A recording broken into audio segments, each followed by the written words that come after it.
এই কষ্টের বিনিময়ে সরকার তো দায়ী, রাস্তাও নাই, ব্রিজও নাই, তাহলে এই যে সেতুটা যে পড়ে রয়েছে আমরা কত কষ্ট করি।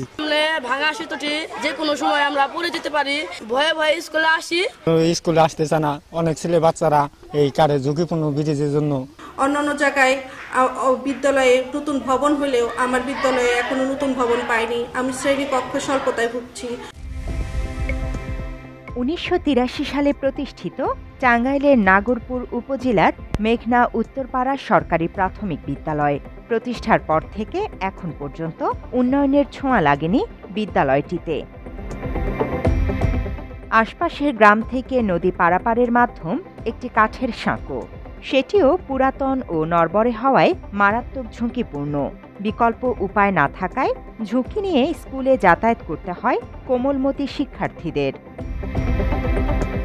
জানা যায়, যাতায়াত ব্যবস্থা ঝুঁকিপূর্ণ হওয়ায় অনেক শিশু বন্ধ করে দিয়েছে স্কুলে যাওয়া। এতে করে বিদ্যালয়ের শিক্ষার্থীর সংখ্যা নেমে মাত্র 84 জন হয়েছে।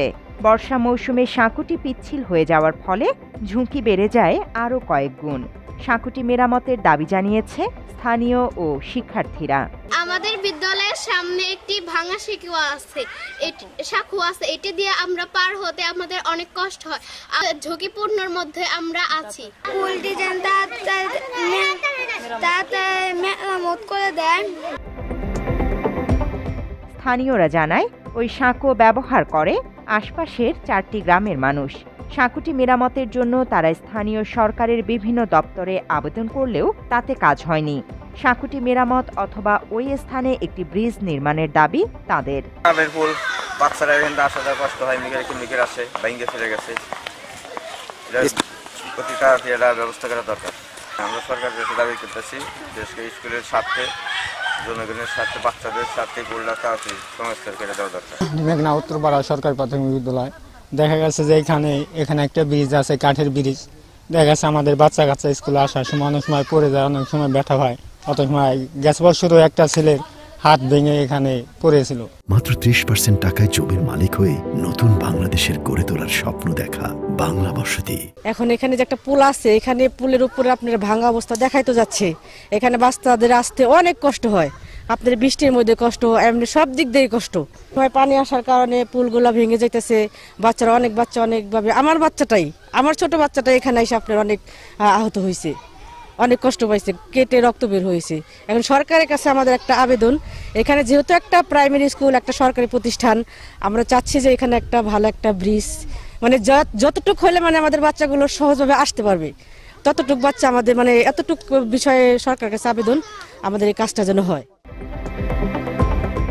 ওই বিদ্যালয়ের প্রধান শিক্ষিকা কুলসুম আক্তার জানান, বিভিন্ন সময় সরকারি সহায়তায় সাঁকুটি মেরামতের আশ্বাস দেয়া হলেও বাস্তবে কোনো কাজ হয়নি। কাঠের তৈরি যে কোনো সময় ভেঙে যে কোনো একটা দুর্ঘটনা ঘটে যেতে পারে। এর আগে আমি উপজেলায় দরখাস্ত দিয়েছি, এছাড়া আমার এক সমাবেশে টিওনো স্যার নিজে এসে এটা দেখে গেছে, দেখে যে আমাকে আশ্বস্ত করছে যে এটা ঠিক মেরামত করে দেবে, কিন্তু তারপরেও অনেক দেরি হয়ে গেছে, এখন একেবারে ভেঙে গেছে, যা বাচ্চাদের চলাচলের জন্য বিশেষ অসুবিধার কারণ হয়ে দাঁড়িয়েছে। শিক্ষার্থীদের নিরাপত্তার বিষয়টি বিবেচনায় নিয়ে খালের ওপর নির্মাণ হবে ব্রিজ, নির্বিঘ্ন হবে পাঠদান, এমনটাই প্রত্যাশা স্থানীয়দের।